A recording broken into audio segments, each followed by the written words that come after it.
I surrounded and conquered 46 of Hezekiah's fortified cities, fortresses, and smaller settlements in their environs, which were without number, by having ramps trodden down and battering rams brought up, the assault of foot soldiers, sapping, breaching, and siege engines. I brought out of them 200,150 people, young and old, male and female, horses, mules, donkeys, camels, oxen, and sheep and goats, which were without number. And as for Hezekiah, fear of my lordly brilliance overwhelmed him, and I caged him up like a bird. These are the words of the Sennacherib prism, highlighting our number four villain of the Bible, Sennacherib, the king of Assyria. Well, Cole, this is the Neo-Assyrian Empire, meaning back 1,000 years earlier, Assyria had been an empire. But we're into the biblical era, and our story is going to take place in the 8th century BC in the 700s. And Sennacherib makes our villain list primarily because of his invasion of the southern kingdom of Judah. But this story starts with his father. His father's name was Sargon. And Sargon came to the throne in 722 BC, and that happened to be the year that the Assyrians conquered the northern kingdom of Israel. Something else happened in Sargon's life that's at least worth mentioning here is he was later fighting in Turkey, and he lost the battle, and he was killed, and his body wasn't recovered. Now, that doesn't sound like a big deal to us, but to them, that was an omen from the gods. The fact that his body was not recovered and buried meant that the gods somehow had cursed Sargon. And according to the Epic of Gilgamesh, he would then be doomed to wander the afterlife, begging for scraps of food like a beggar. Well, you and I hear that story and we think that's, kind of superstitious nonsense, but it was real to them. And Sennacherib grew up with this legacy. And Sennacherib tried to put a lot of distance between himself and his father. So he moved the capital from the big city that Sargon had built to Nineveh, which we think of as the traditional capital of the Assyrian Empire. He did, however, want to continue one of his father's exploits, and as his father had conquered the northern kingdom, he decided that he would conquer the southern kingdom and be literally on the doorstep of Egypt. Well, at that time, the southern kingdom was ruled by King Hezekiah, one of the more faithful kings, and he had an advisor, the prophet Isaiah. So we find ourselves situated in real biblical history with Sennacherib and his army on the march. We actually know quite a bit, Cole, about this invasion because we have the reliefs from Lachish, which you can tell us about, but we also have Sennacherib's own accounts, which you read part of from the Sennacherib prison, and Herodotus also records some of this. So we're really pretty much have a wealth of knowledge about this campaign. And it seems like the campaign takes off on a really, really good start. Yeah, so one of the things that Sennacherib makes the list for has got to be his trash talking. He's one of the great trash talkers of history, as were so many of these Assyrian kings. And one of the reasons we know so much about Sennacherib is because he wanted to put up inscriptions and pictures of his exploits all over his empire. And so one of the ways that the Assyrians did their dirty work is they intimidated people, and they didn't want people to fight because they knew they would lose. And we'll see that happen when they besiege Jerusalem later. But one of the things about the Assyrians that's really interesting is we've seen them before, as you mentioned, in biblical times, in the time of Jonah, and he goes and prophesies to Nineveh. They repent, but one of the interesting things is he's doing so in the backdrop of the malice of the Assyrian Empire towards Israel. In Right. fact, one of the sources we have is called the Black Obelisk, and it is essentially a relief, which is a picture carved into stone of the king of Israel, Jehu, bowing down on his face to the Assyrian king Shalmaneser III. And this would have been standing in Nimrud during the time of Jonah. And so what you have is Sennacherib, who's really even another level from some of these older kings, bringing the entire might of the Assyrian empire and propaganda machine up towards Israel. And the campaign begins with a string of victories. He conquers every city that he fights against in the northern part of Israel and coming down into Judah. The most famous, as you mentioned, is Lachish. Lachish is a place that you can go today and you can see the ruins of the Assyrian invasion. And Lachish is interesting because it's one of those cities that we would know a lot about even if it wasn't in the Bible. We have a lot Hmm. from the Assyrians about taking this city, how they did it, the siege engines that they used, the number of people that they pulled out of there, the kind of atrocities that they committed. And all of this was basically to get ahead of steam before they attacked the capital city so that they could undermine the will of the people before they got there. And they were really masters at that. They realized early on that intimidation would keep you from having to fight a lot of battles, which were expensive and time consuming. And at the end of the day, your goal wasn't to destroy a nation, it was to take tribute from a nation. You really didn't want to just devastate it. At that point, you can't get any benefit from it either. So intimidation was good. And I would say that Sennacherib, the Assyrians were great at intimidation, and Sennacherib may have really brought this art to its highest form. As he would conquer each one of those cities, he would be building a track record that said, if you resist me, I'll do the same thing to you. And the more brutal he was, the more effective the intimidation was. So by the time he gets to Lachish, as you read from the prism, he's already taken 200,000 prisoners, slaves, and he's already looted the place. So he comes to Lachish, and Lachish, we don't have a map to show you, but it is the protection for Jerusalem. In other words, once you take Lachish, you come right up the valley toward Jerusalem. So it was in his best interest to do two things. Number one, to be as brutal in conquering Lachish as he could be, so that he wouldn't have to do it again at Jerusalem. And secondly, to use intimidation tactics at Jerusalem. But let me start with the first one. We know a lot about the Lachish invasion because when he went back to his palace in Nineveh, he carved into stone these stone reliefs on the wall, 90 feet long, depicting everything he did in his campaign, but especially depicting in great detail what he did in Lachish. Yeah, you can see on these reliefs, if you go to the British Museum, you can walk through and look at these reliefs from the throne room and from the hallways that come up to the throne room. So you get the sense that if Hmm. you're going to meet with the Assyrian king, you're going to get their list of highlights before you get there. Exactly. And the pictures that you're going to see are brutal. There's a famous scene of lion hunts that's probably more famous than some of the conquering scenes. But Hmm. then you see pictures of exiles being dragged back to Assyria or off into exile somewhere away from their homeland. They've got hooks that they're dragging people with. Hmm. There's blood everywhere. I mean, it is a brutal and intimidating picture.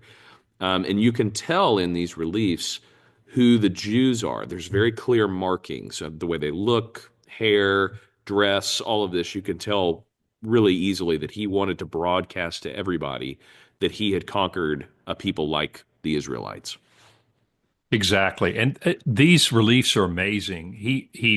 And it's really a good intimidation tactic, but he shows pictures of people being stretched out, Jews being stretched out and literally being flayed alive, that their skin was peeled off of them while they were alive, an excruciating way to die.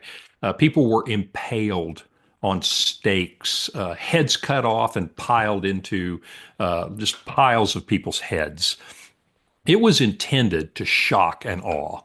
And it probably is Not shocking and awing if you're listening with kids right now in the car. th- But this is that's the villains of the Bible list, okay? This is we the villains probably should have list. put a PG-13 warning on this, but I just want you to get a sense of how explicit they were. And just this is why Sennacherib is a villain, is he would literally stop at nothing and he would be as brutal as possible because he thought that was really a very efficient way to win. And we just have a ringside seat with these Lachish reliefs and with the Sennacherib prism and how he's not shy at all about detailing the brutality of the conquest. But then he moves on and he will move on to Jerusalem. And when he gets to Jerusalem, he's trying to avoid a siege. On the one hand, he knows that Egypt might be coming with troops to battle him because they're worried that he's going to try and invade Egypt next. And so he really wants to conquer Jerusalem quickly. And so he sends one of his representatives. And this, Cole, in the Bible to me is one of the best examples of how to use intimidation to try to win without having to fight. Yeah, he sends a delegation to the walls of Jerusalem to treat with Hezekiah and his ministers in the government. And the scene we get in the Bible is really amazing. It's almost like a scene from a movie. You have this speaker called the Rabshakeh, who it's a title. It means to be the cupbearer, kind of the first minister. If you look at it in terms of the story, what this Rabshakeh is doing, it's a lot like a Secretary of State almost. He's out there to be the spokesperson for the foreign policy of Sennacherib.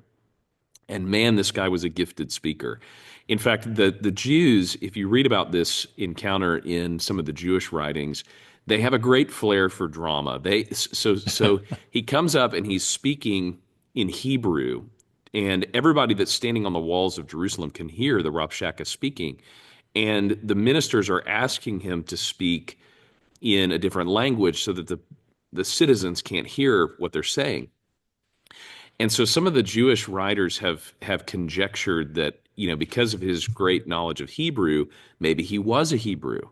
Hmm. And because of his kind of literary foil on the other side of the story, Isaiah, maybe he's the wayward son of Isaiah Oh my who goodness. Yeah. is, now on the other side of things. I don't think there's any reason to believe that that's true. But Very dramatic. the tension there is he's speaking in their native tongue, threatening them, trying to persuade them not to fight. And the tactic that he uses is really an interesting insight into the persuasion that they thought would work on the Jews. He comes to the walls and essentially he says, "You guys don't need to fight because none of the gods of any of the other peoples have delivered their peoples from Sennacherib. What about the gods north of here? They didn't Hmm. deliver their people. What about the gods, in Israel? They didn't deliver their people. In fact, maybe it's God's will. It certainly seems like it is. Maybe it's God's will that you just join us. Maybe how do you know Right. that God didn't send us?" This is really rich coming from the Assyrians, but you've got to think about the people who are standing there on the wall. Hmm. Maybe it is God's will that we treat with them and pay some tribute. They'd already been doing this, actually, Right. which makes the geopolitical situation even more real for us as we look back on it. They'd already been paying tribute to foreign empires before. Maybe just do it once again. You won't get conquered. In fact, we'll give you all riches as part of the kingdom if you'll just join us. Pretty persuasive stuff coming from the Rabshakeh. It really is. And he personalizes it. And again, you'll see this happen in the 21st century. This is classically good. He says, don't let Hezekiah convince you. In other words, he's not really looking out for your interests. Don't let Hezekiah convince you that God is with you in this because God hasn't been with any of the other people. And so maybe you just need to get rid of Hezekiah. And he's really inviting them to have an uprising of people who are afraid of what will happen. And why don't you just kill Hezekiah and come out and we'll let you keep your vineyards and maybe we'll up your taxes a little bit. It's really a brilliant way to frame themselves as potentially the better option. And all you really have to do is get rid of this guy Hezekiah. Yeah, we've highlighted in But this series Hezekiah, that uh-huh. Well, Hezekiah, he goes to Isaiah and says, "What does the Lord say?" And Isaiah says, the Lord says, I'll fight this battle for you. And so Hezekiah holds his course. He is faithful. But if you're just the average person standing on the walls hearing this has got to be pretty appealing.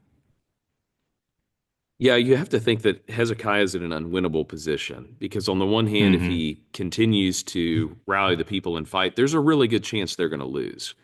Uh, Right, there's not a great chance that they're going to be able to defeat the Assyrians. And on the flip side, if you endure a long siege, then chances are you end up, after maybe a couple of years, all of your people starving, turning on you, right, mutinies.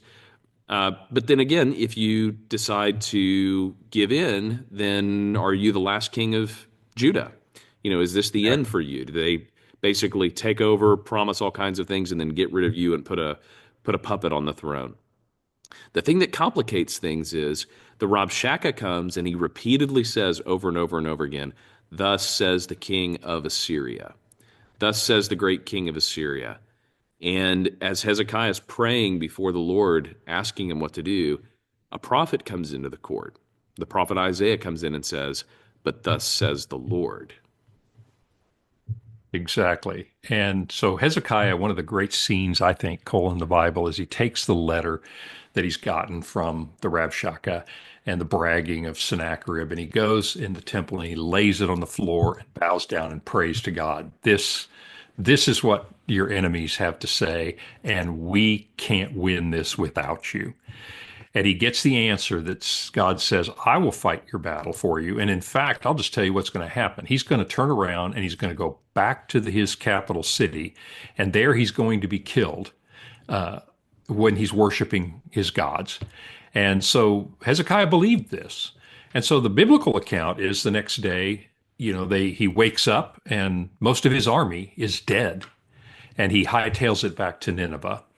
Secular authors want to say that, well, he was probably getting worried that Egypt was about to strike, and so he turned around and left. I actually don't find that very convincing.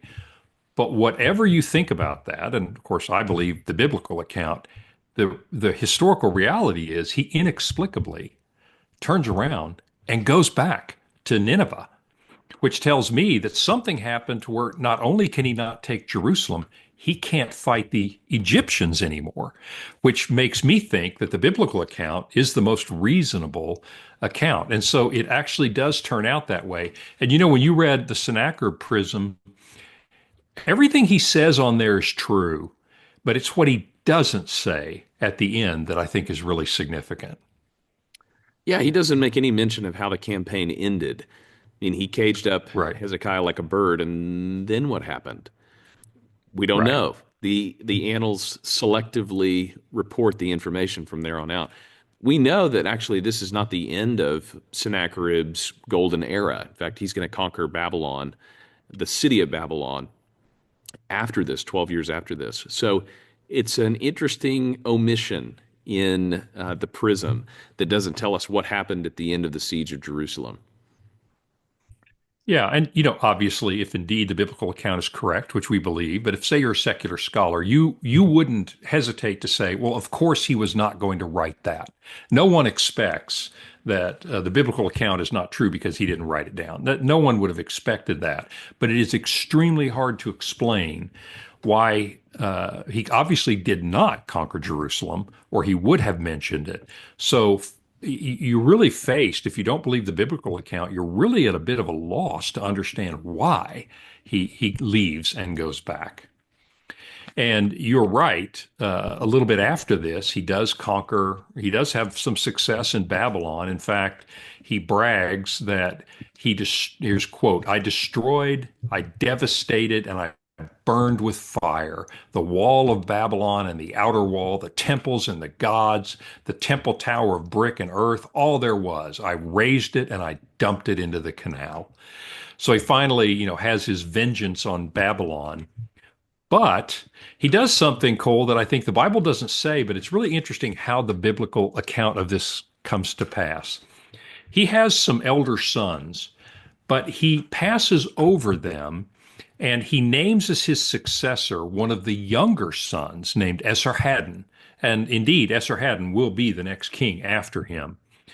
But he is killed, just as the Bible said, while he's worshiping his God by two of the older sons who are angry about being passed over. So the Bible doesn't tell you why it's going to happen, it tells you what happens, but history then fills in the blanks and tells us why he was killed by his sons. This is a really interesting detail because the way the Bible portrays this is it's the hubris of Sennacherib that ends up being his undoing. He is a trash talker. He exalts himself up to the level of God's own word. He basically takes the divine right through the Rabshakeh for what he's doing. And then in the end, after threatening the God of Israel, it's his own God who he's worshiping when he's killed that is the one that actually can't protect him in the end. So God is vindicated against Sennacherib because he protects his people. It says that the angel of the Lord kills 185,000 people in the Assyrian Hmm. army. And yet his God, while he's worshiping, can't keep him alive from his own household. So there's an irony here, very similar to the one that we saw in the Haman story, that God likes to undo these villains by their own villainy. And we see God be faithful to his people when it looks like their backs are totally against the wall. And he comes through in the end and he defeats an enemy. That's exactly right. That's a really good point that you make is how God seems to have patterns in how he likes to play things out in reality. And one of those patterns is to undo villains by their own villainy. And there's no doubt that Sennacherib deserves his place in our top five of villains. We didn't spend a lot of time on it, but the sheer brutality and lack of any consideration for any human decency whatsoever. And in fact, the idea of Sennacherib that the more brutal he is, the better it is for him. And I think that alone would put him in the top five of villains. But it's also a great story of faith, which we saw again in the story of Haman, is that faith in God, even against insurmountable odds, is when and how God seems to like to act. Hmm. Yeah, he's clearly a top five villain because it's another existential moment for Israel. Hmm. It's this could have strangled out the line of Judah. This could have eliminated the city of Jerusalem before it was time. As we know, the city of Jerusalem is conquered, 120 years after this, by somebody that will also be on our villain list here in a couple of weeks. But God proves himself and he creates a testimony for Israel out of this story of Sennacherib's evil. God intends it for good. He intends to do a miracle to save his people, to reassure them, to reward and to answer the prayers and the faith that Hezekiah leads with. We get a picture of Sennacherib as a villain in the Bible, but if you remember in the line of kings, there's not very many great kings in Judah, and Hezekiah is one of them. He's one of the Right. ones who faithfully serves God. And in the midst of the worst threat before Babylon, you get the greatest king. So from the time of Solomon all the way down to the time of the exile, Hezekiah is probably your greatest king in Israel. And I don't think it's a Right. coincidence. I think this happens in the Bible, and I think this happens in history. When you have great evil, your great hero emerges. I mean, if you think about World War II, you have the greatest evil that Europe had seen in hundreds and hundreds of years, and you have a great hero, Winston Churchill, who arises. And this happens all over the place. In the darkest hour of American history, in the Civil War, you have a great, Right. great president, Abraham Lincoln, who was obscure before that, probably not qualified for the job in any way that we would consider Hmm. today, but ends up being great because he faced the darkest times.